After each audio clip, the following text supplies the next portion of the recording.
Hello, and welcome to Kickin' Cooking in Quarantine. My name is Mary Bear Shannon. I'm a reference librarian at the Haverford Township Free Library, and I am broadcasting, doing Facebook Live from my kitchen here in Havertown. We have been doing this program since April, since the deep depths of the shutdown, and we continue to share recipes and stories about cooking and solutions to shortages, things that you can't find in the grocery store. That's a little less the case now, but we still like to share our recipes, and a lot of my recipes are some of my family favorites. Again, my name is Mary Bear Shannon. I am a reference librarian at the Haverford Township Free Library, and this is Kickin' Cooking in Quarantine. I see that Mary Jones is here. Welcome. So glad you could make it. So we are in the middle of winter, and my cookbook club, if you are familiar with that, is cooking this evening one-pot meals, as well as things from Instapot and slow cookers, because it seems very appropriate in the middle of winter to do those one-pot meals, those hearty meals that stick to your bones and warms your soul. So today I am actually going to share the recipe that I am cooking for Cookbook Club. And again, my name is Mary Bear Shannon. I am a reference librarian at the Haverford Township Free Library. Welcome to everybody who is here. And this is Kickin' Cooking in Quarantine. So I am going to be demonstrating one of my family favorites. I do not claim you all know my last name is Shannon. First of all, I do not claim to be Irish at all. I am married to an Irishman, and I have two children who have Irish in them.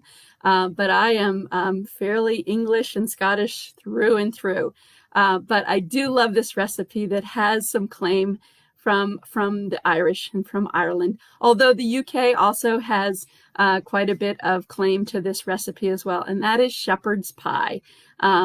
And so just a little bit about it. The recipe I'm going to do tonight is Alton Brown's recipe. It is a tried and true. I've done it many, many times. In fact, I pulled out my copy of his recipe and I had printed it out at least 4 times. So I clearly, when I can't find the one that I printed out before, I print it out again. So I've clearly done this many, many times. This is a really good recipe. Alton Brown is known for his accuracy and really attention to the science and the details of recipes. So this is really a good one. But a little bit about shepherd's pie. I know a lot of people think, oh, it's definitely an Irish dish.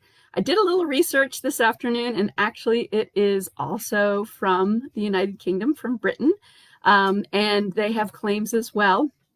It seems to have some origins from about the 18th century. It was one of those things where you had leftover roast, you had leftover vegetables, you had things that the family probably wouldn't eat otherwise, and you kind of dumped it into a dish and put mashed potatoes on the top, and it became delicious. And so the first title, or first name for shepherd's pie was actually cottage pie, and that was more beef oriented, had beef as the center dish. When the Irish, kind of took off in Ireland, it was really more of a lamb dish, and with ground lamb or part of a lamb roast. And so, and the name shepherd's pie seems to have more of the origins of the 19th century, but it really is this sense that it's kind of a poor man's meal. It's like everything that you can't let anything go to waste, especially if you are, if you're poor or you're a farmer, and so everything gets used. And so this is kind of the end of the week, using all the leftovers, making sure they don't go bad, and putting them in a tasty pie, in a tasty dish. And I have to say, my family loves this dish. They're always asking for it, and I always keep saying, this is really an easy recipe. You can make it yourself, and you can have it all week because it makes quite a bit. So I'm going to show that to you today. But I'd love to hear it just if anybody else makes shepherd's pie. What's your recipe? What's your trick? I am actually going to make mine with beef because that's what my family prefers. So I guess I'm really making a cottage pie. But they really love this recipe. I have to say the first time I actually ever had shepherd's pie, I didn't make it. It was actually in a restaurant. If anybody remembers, and I don't know if they're still open, Plow in the Stars down at like 3rd and Chestnut. That's where I had my very first shepherd's pie. It was delicious. And then when I think I saw Alton Brown make this recipe, and I was like, man, that's really easy. I can't believe I spent that much money in a restaurant for something I could actually make at home for way cheaper. And so that really kind of got my start in terms of making shepherd's pie. I mean, it's not something that my family would have done. I mean, I was raised by Southerners. I don't think they would have made shepherd's pie. I really don't think. And they're really, it's interesting. My family is not really very potatoes oriented. They're sweet potatoes oriented. But I think I've probably told you the story of my first time having Thanksgiving with my dad and his new wife, my stepmother. And I came for Thanksgiving. I was probably about 22. And I said, where are the mashed potatoes? And she says, oh, honey, it's only rice here. We make sweet potatoes, but we don't have mashed potatoes for Thanksgiving. I was a little crushed, but they're much less oriented to white potatoes and more oriented to rice and sweet potatoes. At least my family was. But I definitely remember my mom making white mashed potatoes for Thanksgiving. But my stepmom, she was like, no, it's rice. So anyway, this was not a recipe that I grew up with, and I'm really excited to show it to you. Again, my name is Mary Bear Shannon. I'm a reference librarian at the Haverford Township Free Library, and this is Kickin' Cooking in Quarantine. And I'm getting ready for Cookbook Club tonight, which we are having online on Zoom at 6:30. And we're doing kind of one-pot meals, slow cooker recipes, and Instapot recipes. So I am making this shepherd's pie recipe, which is an Alton Brown recipe, and I really absolutely love it. So here we go to my kitchen. All right. So here we go. Again, back to my kitchen. I actually have my laptop this time. So we are going to get started. I'm going to get my recipe. And we are going to start with the filling. And again, I am using ground beef today, really because that's what we prefer. You can use ground lamb for this recipe, but I just really like the ground beef. So anyway, I am getting a skillet. I'm going to bend I'm going to bend my camera down here, and I am getting my skillet ready to go. I am I'm using a little olive oil. It calls for either canola oil or olive oil or vegetable oil. You can use whatever I think floats your boat. For me, I have this olive oil here, and that's what I'm going to use. Now, I am going to get this hot and ready to go, and we are going to saute. First two things is a cup of chopped onions. This is just a regular yellow onion, and also 2 carrots. Now, I had some very large carrots.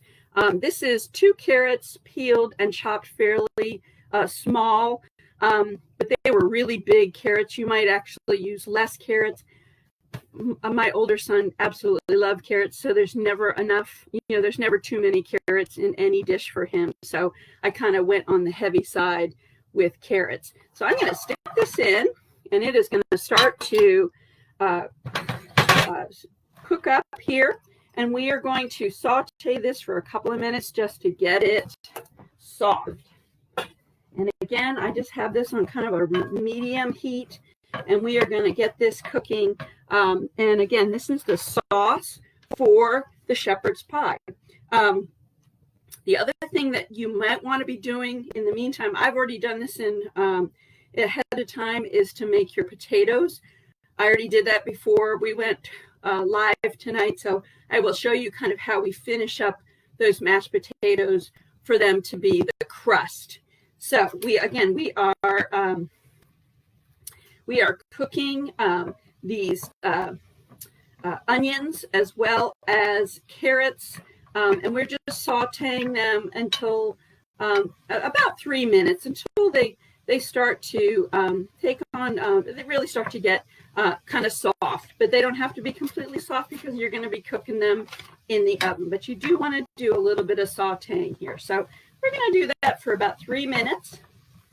And again, this is 2 carrots and 1 cup of onions. All right. So while that is cooking, I am actually going to show you how we did our potatoes. So I'm just going to, while this is cooking, I am going to bring my mashed potatoes here. I'm going to keep an eye on my onions and my carrots. You kind of can't see them now that I have my potatoes in the way. But this is about 1.5 pounds of white potatoes. I peeled them. I boiled them for about 15 minutes. They were, fairly small diced, so they cooked fairly quickly. If they are larger, you want to cook them a little longer, and you just want to make sure that they're fork tender so that you can mash them. I mash these with my electric mixer. You can do it in a standing mixer. You could also, I have my handy dandy potato masher. I love to use this as well, but I decided to use my mixer today. But you can really mash them any way you want. Now, so for Thanksgiving, what do you put in mashed potatoes? You put in usually a little bit of milk, maybe some salt and pepper, and a little bit of butter. So we're going to definitely do that. And I have just kind of, I melted just a little bit of butter. I have a little bit of cream in here. I have some salt and pepper. And I'm just going to put this in here now so that we can add some flavor like regular mashed potatoes. Now, the thing that's going to be a little different here, and I'm going to mix this up, is because this is a crust, we want a little bit of some texture and firmness to our mashed potatoes. So the thing that this calls for, and of course I'm missing my ingredient here. Here it is an egg yolk. And I'm just actually going to beat this real quick so that it incorporates. It's just 1 egg yolk, and it's just going to give us a little bit of, it's going to kind of pull together the mashed potatoes to make it a little firmer and more of a solid crust. Not solid, but just a little bit less mushy than just the mashed potatoes that would end up on your plate in Thanksgiving. So then we're just going to mix this up again. This is about 1/4 cup of half and half, some salt, some ground pepper, and about 2 tablespoons of butter. So anyway, this is all incorporated. This is going to be the final step for our shepherd's pie. It's going to go on the top, and we're going to want to make sure that is kind of sealed because it really is, it's the top of the pie. Okay, so that is done, and I am going to put this to the side. We're going to need that later, so I'm going to actually come back here to my onions and my carrots. They have been sauteing for a little bit. We're going to move on in a minute or so to our next step, and I'm going to just check my recipe because I don't want to do this wrong. So after 3 or 4 minutes, we're going to add the garlic and stir to combine, and then add the lamb. Now again, we do not want to put in garlic and burn it. So this is a fairly hot pan, so it's only going to kind of stay in here about 30 seconds to a minute. We don't want it to burn because burned garlic is bitter, and we don't want that. That is no bueno. Okay, so now we are going to move on, and we are going to put in, this is 2 garlic cloves minced, and I'm going to put this in. And again, we are going to just saute this for about 30 seconds to get it kind of fragrant. We don't want it, because it's in oil, you don't want it to burn, because then the flavor really changes. and it really changes the flavor of the dish. And we don't want bitter. That would be bad. Okay, so that is just getting really fragrant. The other thing is I have my oven preheating to 400 degrees. That is the temperature you're going to actually cook this shepherd's pie. Okay, so now we're going to move on to the meat. Now, it calls for about a pound and a half. I have about 2 pounds here, but that's fine. I'm actually going to make 2 tonight, one for tonight and then one for my kids to devour later on this week. So I'm putting in about 2 pounds, maybe a little bit more of ground beef. And we're just going to saute this and get it browned up. And it's gonna we're combining it with our onions and our carrots. And we're kind of breaking it up as we go along here. I think I had a little bit more than 2 pounds. It seems like a lot, so, but I don't think my kids have any problem with that. Okay, so we have we put in the garlic. We're going to put in the lamb. And the other thing they want us to put in here is our salt and our pepper. And it's just calling for a teaspoon of kosher salt and a ½ teaspoon of ground black pepper. So we're going to put those in. So, sorry about my boarding house reach here across the camera. Again, we're going to put our salt in. And we're going to put in our freshly ground pepper. And again, we are going to cook this up. So I'm just going to look here to see if anybody's got any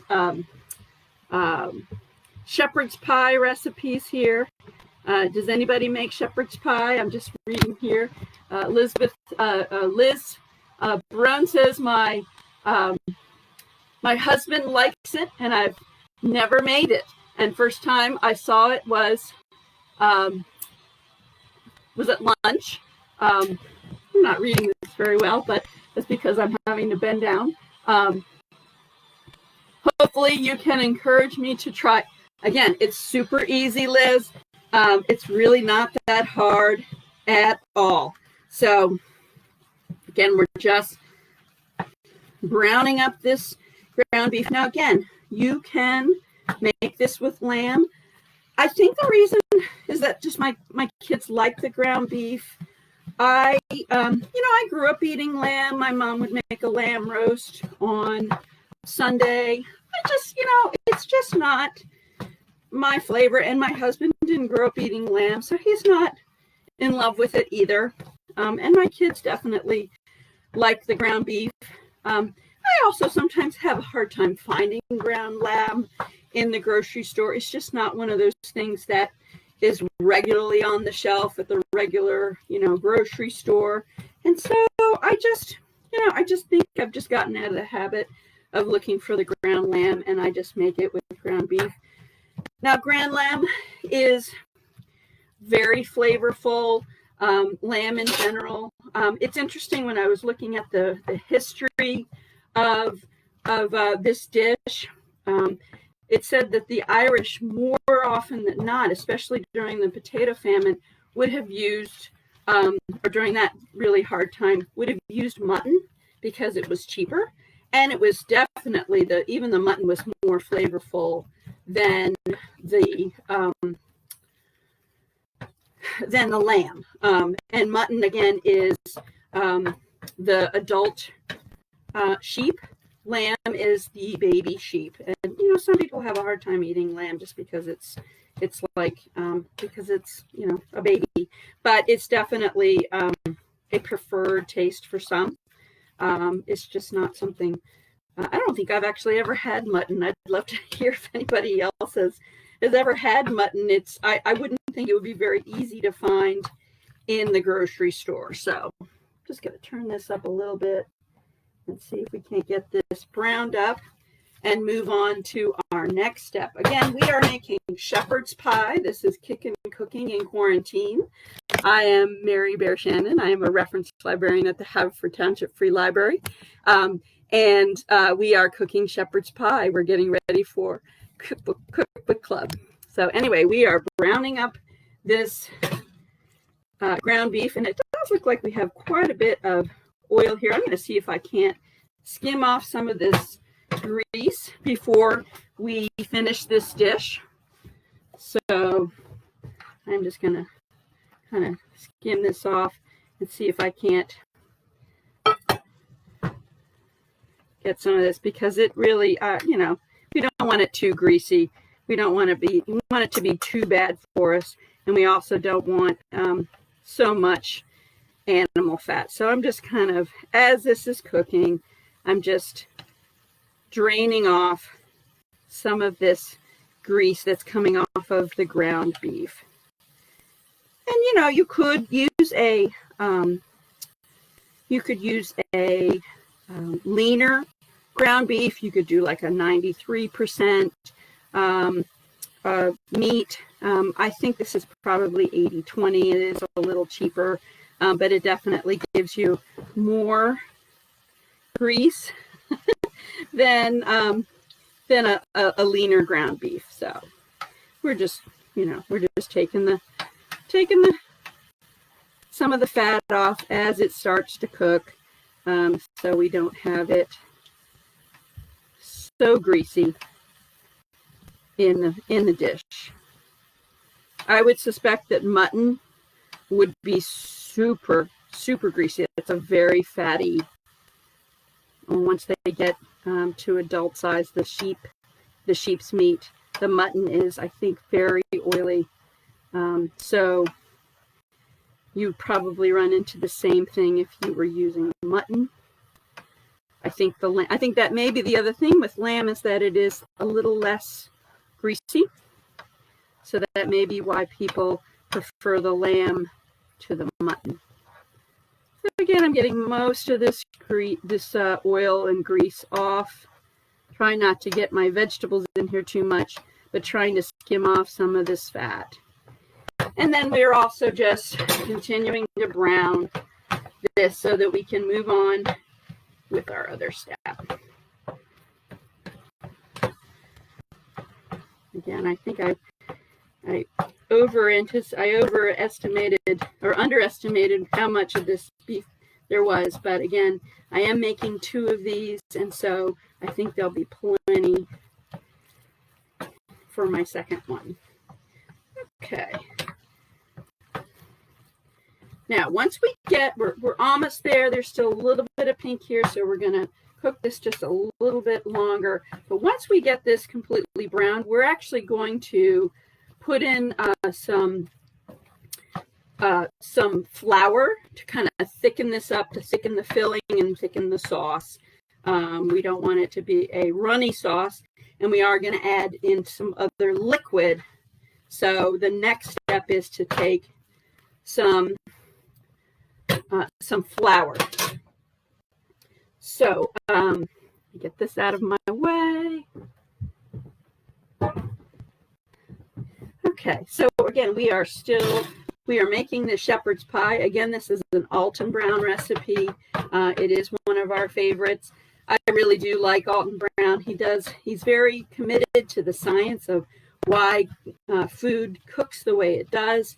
I love the way he actually talks in his show about, you know, the science behind why things come together, why things taste better than other things. And so I really like this recipe for that reason. I like the fact that I know that he's tested this, and it is, you know, fairly tried and true. Okay, so we are almost there.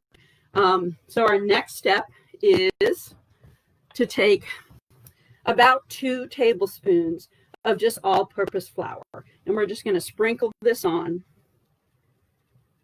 and we're going to incorporate this into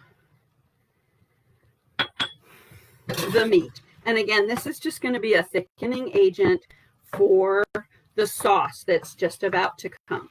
So, but we're going to cook this maybe about a minute just to get the raw flour taste out and to kind of activate the flour here.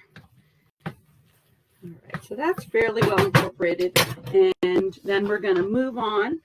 This is just, again, I'm just going to let this cook for maybe about 1 minute. And then I'm going to add the last of the ingredients to make this super yummy. Okay, so the next item is tomato paste. This is just 2 teaspoons. I'm going to put that in. And Worcestershire sauce. This is just a teaspoon. And then this is the last of my fresh thyme from my garden. This is just calling for a teaspoon of fresh thyme. And then 2 teaspoons of fresh chopped rosemary. And I actually have that in my kitchen. It's growing in my windowsill, so I was able to get that. So we're going to stir this up. Oh, and then our last ingredient is chicken stock. I actually made a chicken last week, and I cooked the carcass along with some carrots and onions for a good long time. So this is actually kind of thick because it was homemade. So it's got a little bit of the kind of the collagen that came from the bones. But this is a super yummy chicken stock. I've used it for some other things, and that was the last of it. So we are just going to add this all together.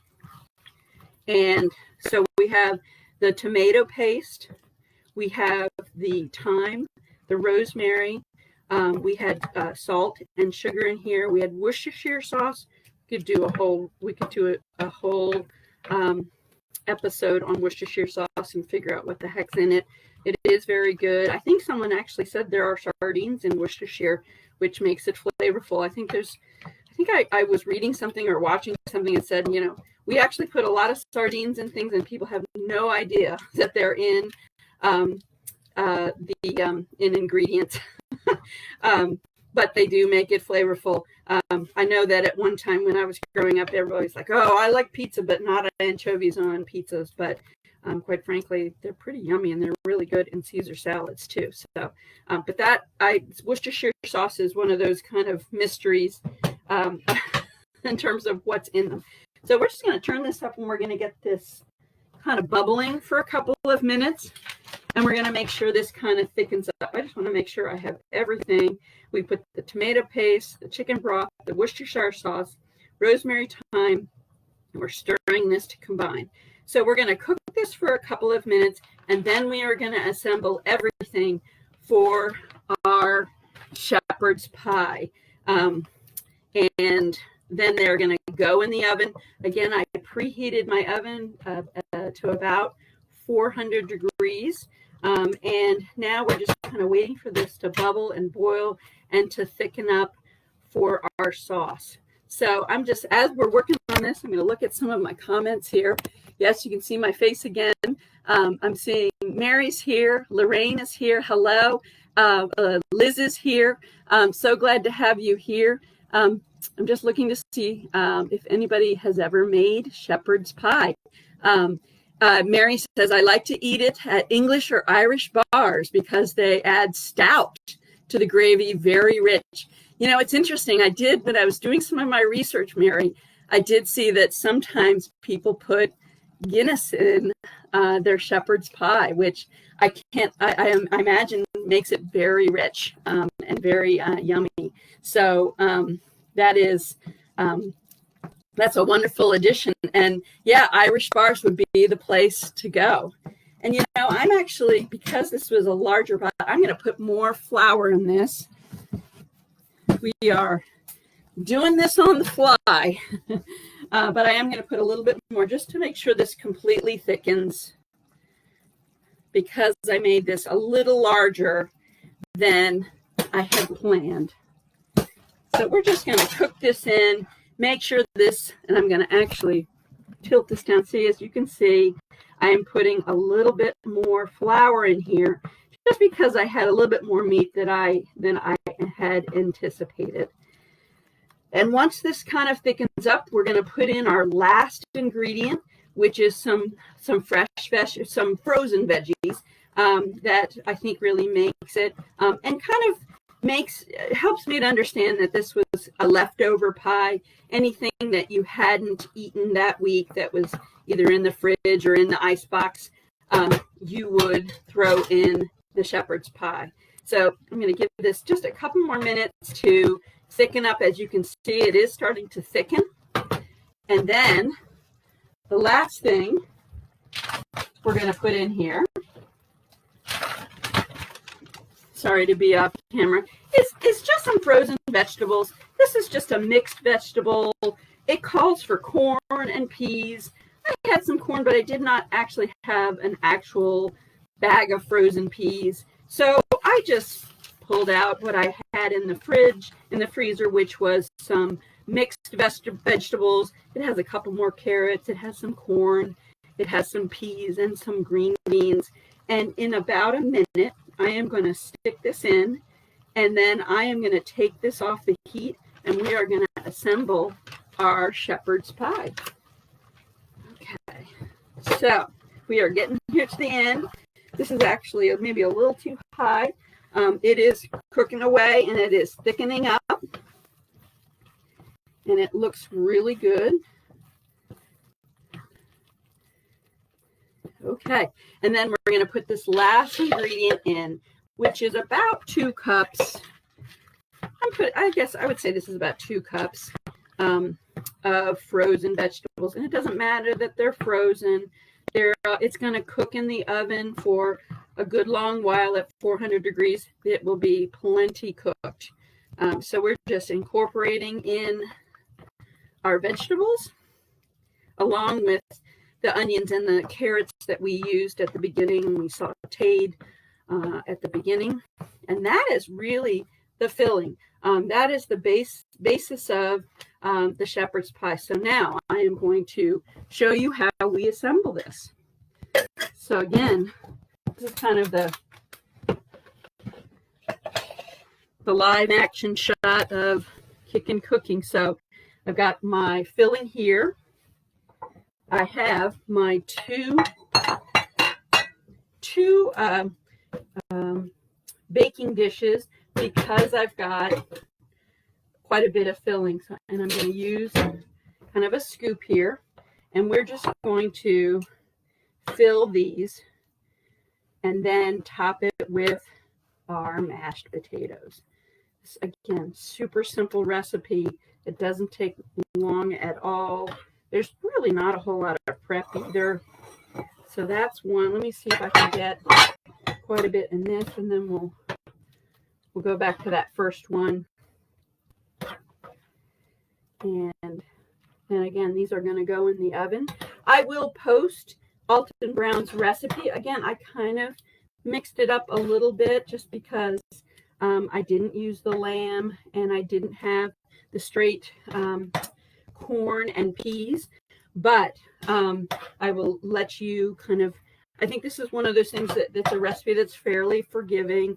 You can kind of add what you've got. I think that's the way it was made to be, which was, what do I have in the fridge that I that are leftovers that I want to put in my shepherd's pie. So anyway, those are the two, and then we're going to go back to with our mashed potatoes, and we are going to put these on top. And oops, I'm going to turn this off, make sure that we don't burn the pan. And we're going to kind of spread this around. It is the thing that Alton Brown talks about is making sure that your mashed potatoes are sealed to the side of the bowl. And I think that's because, for presentation's sake, I think it looks nicer to, to kind of not have the filling oozing along the sides. I'm not sure. It's all going to taste really good. So unless you're really concerned about the presentation, I think you don't have to be as focused on the seal, but we're going to try and do that before we stick these in the oven. So we are going to just spread out these mashed potatoes, and we are going to work to seal these to the edge of the pan, as you can see. So here we go. All right, so this is fairly sealed. It's not perfect. Like I said, this is not the Food Network.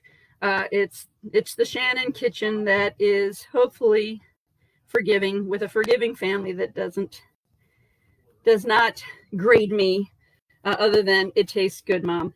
So now we are going to put the rest of these potatoes here on and spread them to the side. And again, we have that egg yolk in here, so it should kind of be a little bit more kind of firm up, so that it kind of feels like more like a pie. So anyway, those are my shepherd's pie. I'm going to stick these in. It's going to be, I'm going to check the time. It is 400 degrees, and then we are going to cook it for about 25 minutes. Again, I will show you I'll post pictures of the final product, and then I will also post the recipe.